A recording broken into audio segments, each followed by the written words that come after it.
লাগিলে আমি কি এই নন্দগতা ঘৰলৈ এনেই আহিছোঁ বুলি ভাবিছ নেকি? নন্দগতা ঘৰ ৰাতি চাবলৈ আহিছোঁ। নন্দগতা ঘৰতে ল'ৰা চাবলৈ আহিছ, নিজে এটা ল'ৰা পালি।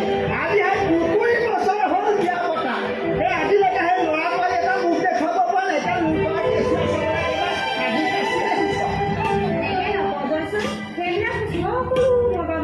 এইটো হয় বাৰু, সেই ল'ৰা আপোনাৰ নহ'লেও সেই চুকমা পৰা ধুনীয়াকৈ ৰাখিছোঁ, সেইটো কিন্তু মই নিজেও গৌৰৱ কৰোঁ। পিছে চাচোন, এই আমাৰ বাৰু শুনাকণ একো হ'ব নাপায়নে? এই নন্দগতাই যিদিনাখন ছোৱালী চাবলৈ গৈছিল, সেইদিনাখনতো ময়ো তোক চাবলৈ গৈছিলোঁ। আৰু নন্দগতাই যিদিনাখন সেই আঙুঠি পিন্ধাইছিলে, সেইদিনাখনতো ময়ো তোক আঙুঠি পিন্ধাবলৈ গৈছিলোঁ।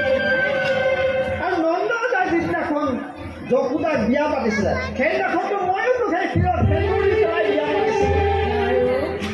এই কালি পৰহিলৈকে ঠিকে আছিলে। নন্দগতাৰ ঘৰতো কেঁচুৱা নাই, আমাৰো কেঁচুৱা নাই। পিছে এতিয়াহে মোৰ দুখ লাগিছে কালি পৰহিৰ পৰা। নন্দগতাৰ ঘৰত সেই কেঁচুৱা জন্ম হ'ল, আমাৰতো সেই ল'ৰা পোনা এটাও নাই।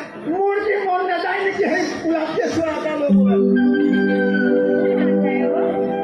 সেইকাৰণে কৈছোঁ, এই আজি যে আমি এই নন্দগতাৰ ঘৰলৈ যাম, তই ৰাণীয়াৰ ওচৰলৈ পোনে পোনে যাবি আৰু গানে গানে হ'লেও কথা এটা কবিগৈ।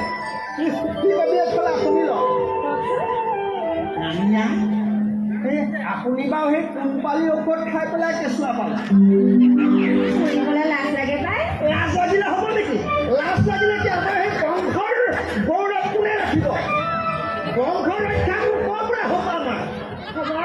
এই ঔষধ পালি খাই মোৰ বোধে তোৰ চাগে অহা বছৰলৈ আৰু মোৰ হাতত কেঁচুৱা এটা তুলি দিব পৰা